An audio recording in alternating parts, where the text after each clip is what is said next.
జై భీమ్ మిత్రమా. మరి పెద్దపల్లి జిల్లా ఎలిగేడు మండలం ముప్పిరితోట గ్రామంలో మళ్ళీ గౌడ కులానికి చెందినటువంటి సాయి కుమారు, మరి ముదిరాజు కులానికి చెందినటువంటి కావ్య గారు గత కొన్ని రోజులుగా ప్రేమించుకున్నారన్న విషయము గ్రామంలో తెలిసి పెద్ద మనుషుల సమక్షంలో ఇరు కుటుంబాల వారు కలిసి ఒప్పుకొని మేజర్లు అయిన తర్వాత పెళ్లి చేస్తామని నిశ్చయించుకున్నాక మరి ఈ సాయి కుమార్ను అతి కిరాతంగా నరికి చంపడము, అది మళ్ళా కులం పేరుతో, అంటే ఈ కులపిచ్చి అనేది ప్రజల్లో ఎంతవరకు చొచ్చుకపోయింది అనేది ఇక్కడ మనం అర్థం చేసుకోవచ్చు.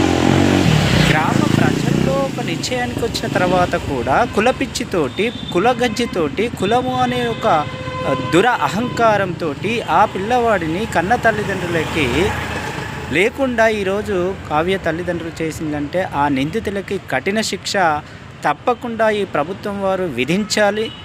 ఇక కేవలం ఇక్కడ ప్రణయ అమృతులది మాత్రమే కాదు, కులాంతర వివాహము వారికి ఒక్కరికే శిక్ష పడినంత మాత్రాన మిగతా వారికి ఎవరికి కూడా ఏమీ శిక్షలు పడట్లేదు. కాబట్టి తప్పనిసరిగా ఇక్కడ సాయి కుమార్ను చంపినటువంటి నిందితులకు తప్పకుండా కఠిన కారాగార శిక్ష విధించాలి. అట్లాగే బంటి విషయంలో కూడా బంటిని చంపినటువంటి వారికి కూడా ఈ శిక్ష విధించాలి. పరంపరంగా ఈ కులహత్యలు జరుగుతూనే ఉన్నాయి ఈ భారతదేశంలో.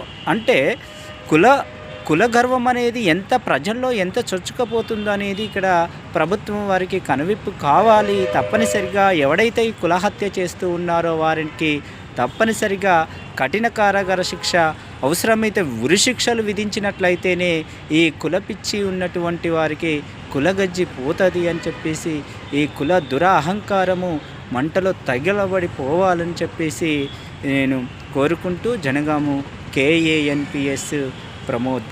జై భీమ్ మిత్రులారా.